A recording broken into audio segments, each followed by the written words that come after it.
복된 날입니다. 주님의 은혜가 가득하시기를 축복합니다. 로마서 4장을 봉독해 드리겠습니다. 그런즉 육신으로 우리 조상인 아브라함이 무엇을 얻었다 하리요? 만일 아브라함이 행위로서 의롭다 하심을 받았으면 자랑할 것이 있으려니와 하나님 앞에서는 없느니라. 성경이 무엇을 말하느냐? 아브라함이 하나님을 믿음에 그것이 그에게 의로 여겨진 바 되었느니라. 일하는 자에게는 그 삭시 은혜로 여겨지지 아니하고 보수로 여겨지거니와 이를 아니할지라도 경건하지 아니한 자를 의롭다 하시는 이를 믿는 자에게는 그의 믿음을 의로 여기시나니 일한 것이 없이 하나님께 의로 여기심을 받는 사람의 복에 대하여 다윗이 말한 바 불법이 사함을 받고 죄가 가리어짐을 받는 사람들은 복이 있고 주께서 그 죄를 인정하지 아니하실 사람은 복이 있도다 함과 같으니라. 그런즉 이 복이 할례자에게냐 혹은 무할례자에게도냐? 무릇 우리가 말하기를 아브라함에게는 그 믿음이 의로 여겨졌다 하노라. 그런즉 그것이 어떻게 여겨졌느냐? 할례시냐 무할례시냐? 할례시가 아니요 무할례시니라. 그가 할례의 표를 받은 것은 무할례시에 믿음으로 된 의를 인친 것이니 이는 무할례자로서 믿는 모든 자의 조상이 되어 그들도 의로 여기심을 얻게 하려 하심이라. 또한 할례자의 조상이 되었나니 곧 할례 받을 자에게뿐 아니라 우리 조상 아브라함이 무할례시에 가졌던 믿음의 자취를 따르는 자들에게도 그러하니라.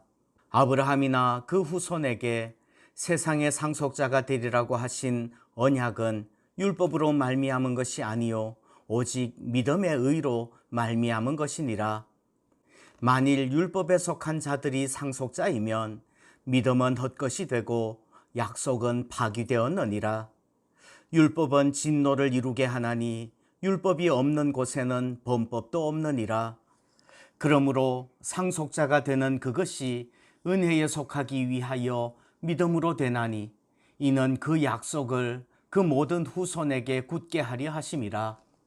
율법에 속한 자에게뿐 아니라 아브라함의 믿음에 속한 자에게도 그러하니 아브라함은 우리 모든 사람의 조상이라. 기록된 바 내가 너를 많은 민족의 조상으로 세웠다 하심과 같으니 그가 믿은 바 하나님은 죽은 자를 살리시며 없는 것을 있는 것으로 부르시는 이시니라.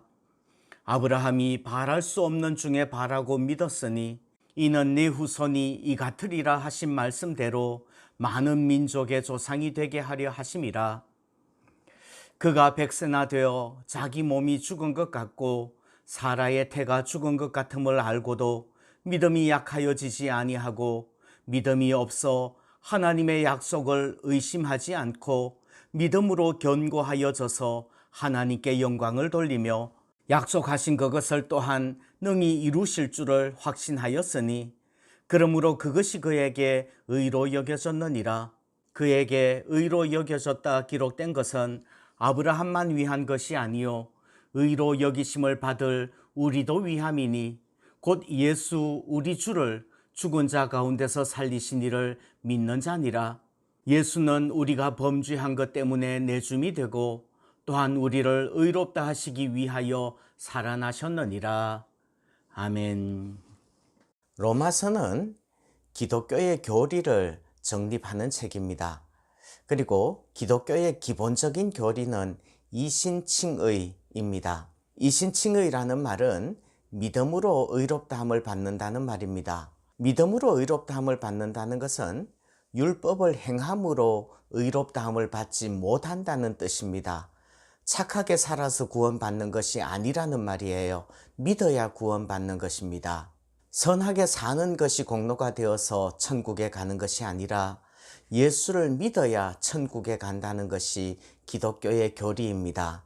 오늘 로마서 4장에서는 바울은 이신칭의의 교리를 설명하기 위해서 아브라함의 예화를 사용합니다. 우리 믿음의 조상 아브라함이 육신적인 어떤 행위를 함으로써 의롭다함을 얻은 것이 아닙니다.